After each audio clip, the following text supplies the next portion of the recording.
नमस्कार, आप देख रहे हैं DKBT न्यूज। तो चलिए रुक करते हैं आज की प्रमुख और बड़ी खबर पर। सासाराम विधानसभा के भावी प्रत्याशी मोहित कुमार सिन्हा, जो कि इनके पूर्वज लगभग 400 साल से इस रोहतास के पावन धरती पर तिलौथू प्रखंड के सासाराम विधानसभा के अंतर्गत तिलौथी हाउस के नाम से जाने जाते हैं। पूरे प्रखंड में तिलौथी हाउस के नाम से जाने जाते हैं, जो कि वहां के लोग इनको तिलौथी स्टेट के नाम से भी पुकारते हैं। वह भारत की धरती पर पैदा हुए। उनके सारे पूर्वज तिलौथू की धरती पर ही अपना रोहतास जिला के लोगों को सेवा करने के लिए अपने आप को समर्पित कर दिए। वैसे अमेरिका से पढ़कर आई सासाराम विधानसभा की धरती पर तिलौथू हाउस के चिराग मोहित कुमार सिंह फिर अपने पूर्वजों का नाम रोशन करने एवं अपने सासाराम विधानसभा की जनता को पूर्वजों के मान सम्मान और सासाराम की जनता को प्यार दुलार देने हेतु 2025 में सासाराम के विधानसभा के प्रत्याशी के रूप में जनता की सेवा करने के लिए तत्पर हैं। हमारे DKBT न्यूज से बात करते हुए उन्होंने बताया कि यहाँ की जनता की सेवा करना हमारे पूर्वजों का इतिहास रहा है और हम अमेरिका से चल करके आए हुए रोहतास जिला की धरती पर सभी मतदाताओं से अपील करता हूँ कि शिक्षा, स्वास्थ्य और किसके हित के लिए फिर से तिलौथू हाउस का चिराग आपके पास लौट आया है। आइए सुनवाते हैं कि हमारे दर्शकों को उन्होंने क्या क्या बताया। नमस्कार, आप देख रहे हैं DKBT न्यूज और मैं हूं आपके साथ DK पांडे। अभी मैं बिहार राज्य के रोहतास जिला में तिलौथू थाना के अंतर्गत तिलौथू हाउस में बैठा हूं, जो कि 350 साल से इनके पूर्वज यहीं पे रहते आ रहे हैं और इनका बना हुआ एक बहुत बड़ा आशियाना है, जो कि रोहतास जिला में ही नहीं पूरे बल्कि बिहार में इस आशियाने के नाम से जाना जाता है, तिलौथू हाउस के नाम से। आइए, वैसे ही एक हमारे पास तिलौथू हाउस के एक अच्छे और सबसे संघर्षशील युवा सामाजिक व्यक्ति हमारे पास बैठे हैं। मैं अपने चैनल के माध्यम से मैं आप लोगों को मुखातिब करवाना चाहता हूं, जान पहचान करवाना चाहता हूं। नमस्कार सर, हमारा चैनल में सर आपका स्वागत है। पहले मैं आपका नाम जानना चाहूँगा सर। नमस्कार, मेरा नाम मोहित सिन्हा है। हम यहाँ, जैसे आपने हमारा परिचय दिया, हम यहाँ तिलौथू में रहते हैं, तिलौथू हाउस में। अच्छा मोहित जी, अभी कुछ दिनों से आप राजनीति के चर्चा में आ गए हैं, क्योंकि पूरे सोशल मीडिया के तहत हमने देखा, फिर बैनर में लगा, हमारे रिपोर्टर बताए कि नहीं मोहित कुमार सिन्हा जी राजनीति में आना चाहते हैं। राजनीति में मतलब आप क्यों आ रहे हैं? आप तो पूरे तरह से संपन्न हैं, एक राजाओं महाराजाओं के घर से आप बिलोंग करते हैं, फिर ऐसा क्या? देखिए भाई, हमारे परिवार का एक सेवा धर्म का बहुत पुरानी परंपरा रही थी। हमारे परदादा, दादा, पिताजी सब इस समाज में उन्होंने अपना जीवन का भी बलिदान दिया। भगवान के आशीर्वाद से हमें कुछ कमी नहीं थी। हम बाहर थे, अमेरिका में थे, दिल्ली में थे, संपन्न, जैसे आपने बोला, भगवान के आशीर्वाद से संपन्न रहे। लेकिन कहीं ना कहीं कुछ कमी महसूस हो रही थी कि जिस जगह से हम हैं, जहाँ हमारी जड़ है, वहाँ पे कुछ काम, कुछ सेवा, कुछ लोगों के प्रति करने का एक सोच उजागर हुआ पिछले 10 साल से।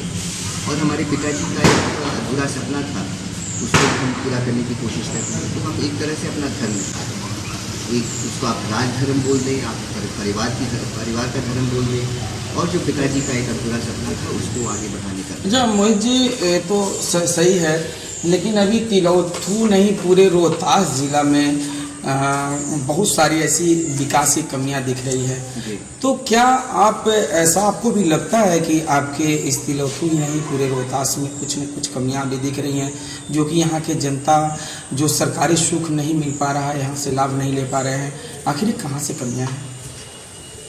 हमारे सोच में जो सबसे बड़ी कमी या सबसे बड़ा अभाव है, वो है विश्वास का अभाव और भविष्य में एक सुनहरा भविष्य की परिकल्पना का अभाव।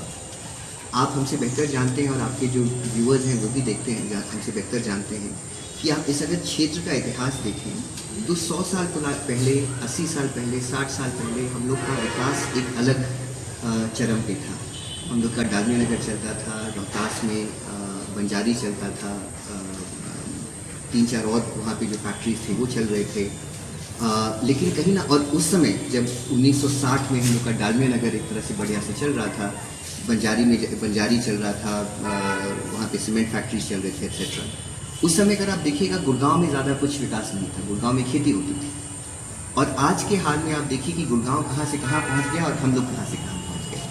हर एक परिवार में भी अगर आप देखते हैं, छोटे से छोटे परिवार में भी यही सोच रहती है कि मेरी ज़िंदगी, मेरे बच्चों की ज़िंदगी मेरे से थोड़ी बेहतर हो।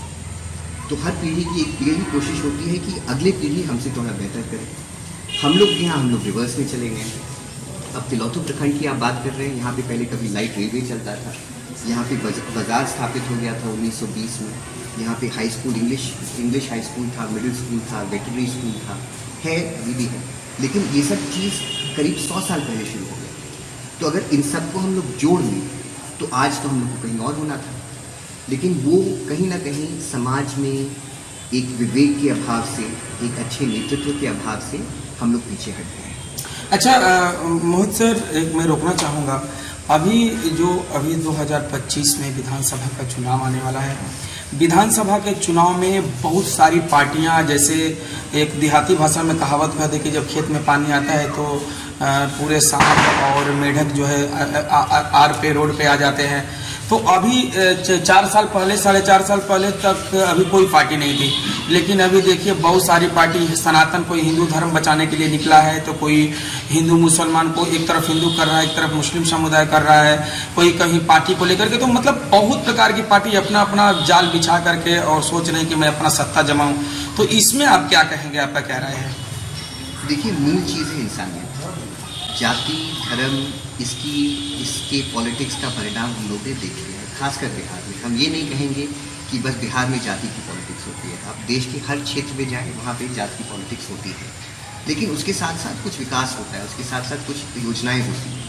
हमारे यहाँ हम लोग इसी में सीमित हो जाते हैं, या तो धर्म में या जात में। हमारी सोच 3 है। एक, शिक्षा के ऊपर ध्यान दें। एक मलयालम में कहावत है कि अगर आप किसी को एक दिन के लिए किसी का भूख आप मारना चाहते हैं तो आप उसको मछली खिलाइए, अगर आपको उसको जीवन भर के लिए उसका भूख मारना चाहते हैं तो उसको मछली मारना सिखाइए। सबसे पहले, और हमारे परिवार की एक परंपरा रही है कि शिक्षा में हमेशा हम लोग ने योगदान दिया है। ये जो हाई स्कूल्स और कॉलेजेस का हमने आपको उदाहरण दिया, हम लोग ने 100 साल पहले ये सब काम शुरू कर दिया था। एक, शिक्षा को हम लोग को बेहतर करना है। और अगर आप देखिएगा, जो सासाराम विधानसभा क्षेत्र है और रोहतास ज़िला है, पूरे बिहार का सबसे ज़्यादा सक्षम, एक तरह से सबसे ज़्यादा साक्षर ज़िला है, हाईएस्ट लिटरेसी रेट। यहीं से बच्चे उठ करके दिल्ली में जाकर के यूपीएससी की तैयारी करते हैं। जो यूपीएससी की तैयारी करवाते हैं वो भी यहीं से जाते हैं। तो और जो तैयारी है, वो जो ज्ञान है वो भी समान है। तो क्यों नहीं यही चीज़, यही परिस्थिति, यही सिस्टम हम लोग सासाराम में बना दें। सासाराम को एक शिक्षा का गढ़ हम लोग बनाएं, जिससे नॉट जस्ट इन बिहार, लेकिन उत्तर प्रदेश से, छत्तीसगढ़ से, वेस्ट बंगाल से, उड़ीसा से लोग यहाँ पे हम लोग के पास पढ़ने आए। एक तो ये।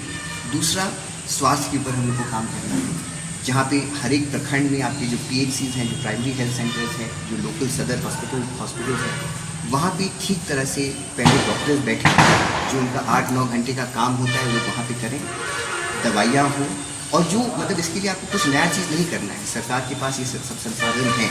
और तीसरा, रोज़गार। ये आसान है बात करने के लिए, लेकिन मुद्दे ये होने चाहिए, रोज़गार होना चाहिए, शिक्षा होना चाहिए, स्वास्थ्य होना चाहिए, मुद्दे धर्म या जात नहीं होनी चाहिए। खबरों में अब तक के लिए बस इतना ही। फिर होगी आपसे मुलाकात ऐसी किसी बड़ी और खास खबर के साथ। तब तक के लिए नमस्कार और देखते रहिए DKBT न्यूज़।